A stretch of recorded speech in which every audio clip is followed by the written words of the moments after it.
আপনার মনের উপর আপনার নিয়ন্ত্রণ নেই, আপনার মন আপনার নিয়ন্ত্রণে রয়েছে।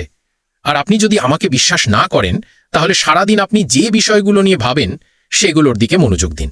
আপনি দিনের কত সময় অতীতের কথা চিন্তা করে বা ভবিষ্যতের কথা চিন্তা করে ব্যয় করেন?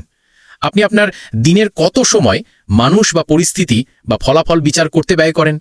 যখন আপনি তা করেন, তখন আপনি আপনার ক্ষমতা ত্যাগ করেন। আপনি আপনার মনকে অন্যভাবে নিয়ন্ত্রণ করার পরিবর্তে আপনাকে নিয়ন্ত্রণ করতে দেন।